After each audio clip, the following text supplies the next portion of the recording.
So hello dear student, কেমন আছো? I hope প্রত্যেকে ভীষণ ভালো আছো। আমরা আজকে শতকরা বা পার্সেন্টেজ চ্যাপ্টারটা মাধ্যমিক লেভেলের যে রয়েছে ভালো করে ডিসকাস করব কম্পিটিটিভ বিভিন্ন এক্সামের জন্য, যেমন SSC, PSC, RRB, NTPC, polytechnic বা জেক্সপো, ঠিক আছে, বা আরও যে বিভিন্ন রকম পরীক্ষা হয় এছাড়াও অন্যান্য, সেই পরীক্ষাগুলো প্রিপারেশন নেওয়ার জন্য মেনলি শতকরা বা পার্সেন্টেজ চ্যাপ্টারটা পড়বো। ওকে, চলো প্রথমেই জানবো শতকরা। এই যে বিষয়টা, শতকরা বলতে আমরা কি বুঝি, ঠিক আছে? সাপোজ তুমি একটা উদাহরণ দিয়ে তোমাকে আমি বোঝাবো। সাপোজ মনে করো তুমি 70% নাম্বার পেয়েছো। 70% নাম্বার পেয়েছো, এই কথাটার মানে কি? এই কথাটার অর্থ কি? এই কথাটার অর্থ হচ্ছে 70 নাম্বার পেয়েছো আউট অফ 100। কত? 70 নাম্বার পেয়েছো 100-র মধ্যে।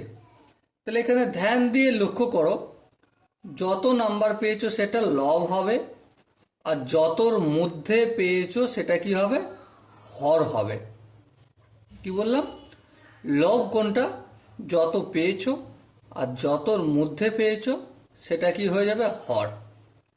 এবারে শতাংশ বলতে শতকের মধ্যে, এখানে 70% বলতে 100-র মধ্যে 70 পেয়েছো। ওকে, সাপোজ মনে করো আজকে তোমাদের স্কুলে 25% স্টুডেন্ট অ্যাবসেন্ট আছে। তার মানে কি? 25%, এই কথাটার অর্থ হচ্ছে 100 জনের মধ্যে 25 জন অনুপস্থিত আছে।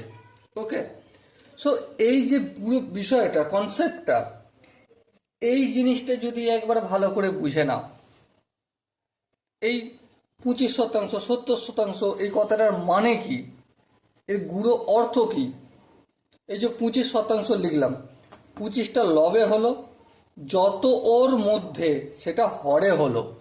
এটা একটু মাথায় ধ্যান দিয়ে বুঝতে হবে ভাই, কারণ এখানেই আমি দেখেছি অনেক স্টুডেন্টের প্রবলেম হয় যে দাদা 35% বলতে কি বোঝায়? 35% বলতে তুমি 100-র মধ্যে 35 পেয়েছো। 100-র মধ্যে 35। সো লব কোনটা? লব হলো যত পেয়েছো, আর হর কোনটা? হর হচ্ছে যতর মধ্যে, সেটা হচ্ছে হর। ওকে, আই হোপ শতকরার এই যে কনসেপ্টটা, এই কনসেপ্টটা আশা করি প্রত্যেকের বোঝা গেছে। তাহলে যতর মধ্যে সেটা কি হবে? হর হবে, আর যত পেয়েছো সেটা কি হবে? লব হবে। ঠিক আছে, সাপোজ মনে করো এখানে পার্সেন্টেজ বলে না, সাপোজ মনে করো তুমি 35 পেয়েছো 70-র মধ্যে। কত পেয়েছো? 35 পেয়েছো 70-র মধ্যে। তাহলে এটাকে যদি আমি পার্সেন্টেজে নিয়ে যাই, কি করে নিয়ে যাব? দেখো, প্রথমত কাটাকাটি করব। 35 একে 35, 35 দুগুণে 70, তাহলে কত হলো? 1-এর 2 হলো। এবার পার্সেন্টেজ আনার জন্য এটা কি করব? 100 দিয়ে গুণ করব আর 100 দিয়ে ভাগ করব। মনে থাকবে, পার্সেন্টেজে প্রকাশ করছি আমি। 100 দিয়ে গুণ, 100 দিয়ে ভাগ। 2-1-কে 2, 50 দুগুণে 100, তাহলে 50/100 হলো। হ্যাঁ ঠিক, 50/100 এর মানেটাই কি? 50%। বোঝা গেল কি? তাহলে আলটিমেট বিষয়টা কি দাঁড়াচ্ছে একটু ভালো করে যদি বুঝি, পার্সেন্টেজ থেকে পার্সেন্টেজ থেকে ভগ্নাংশে প্রকাশ করা যায়, ফ্যাক্টোরিয়াল। এটা বাংলায় লিখছি, ভগ্নাংশ। আর ভগ্নাংশ থেকে পার্সেন্টেজ বা শতাংশ, পার্সেন্টেজ, এই দুটো বিষয় যদি বোঝা যায় না, আই হোপ শতকরার কোনো অঙ্ক তোমার আটকাবে না, শুধু একটু বাস্তব বুদ্ধির কাজে লাগাতে হবে। ওকে, যেমন এই দুটো জিনিস আমি একটু ভালো করে আরেকবার ক্লিয়ার করাই।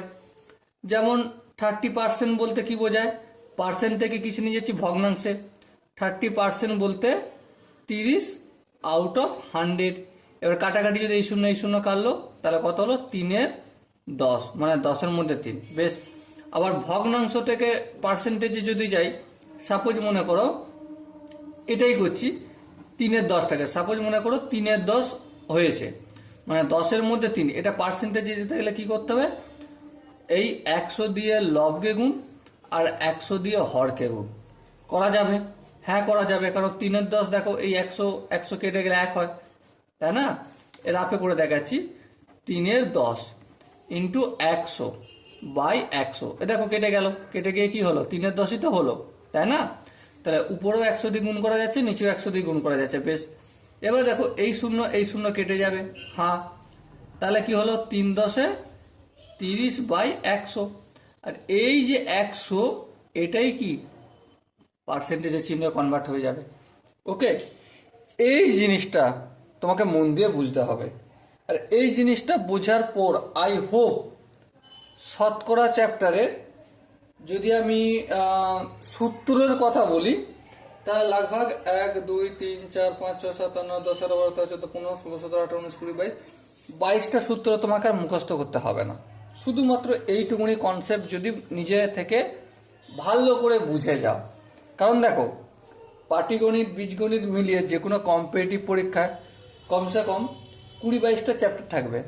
এবার প্রতিটা চ্যাপ্টারে যদি সূত্র মুখস্থ করতে যাও না, তো মাথা খারাপ হয়ে যাবে, আলটিমেট শিক্ষা কিছু হবে না, শুধু মুখস্থ বিদ্যা হয়ে যাবে, ঠিক কি না?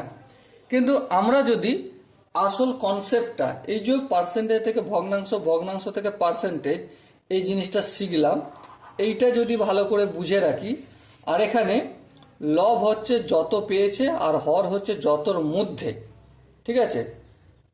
এই জিনিসটা যদি একটু ভালো করে বুঝে নিই, আই হোপ শতকরা অঙ্কে কারো কোনো জায়গায় আটকাবে না, শুধু একটু বাস্তব বুদ্ধিটা কাজে লাগাতে হবে। ওকে, আই হোপ ইন্ট্রোডাকশন ভিডিও প্রত্যেকের ভালো লেগেছে। আজকে এখান পর্যন্তই এই ভিডিওটা করলাম।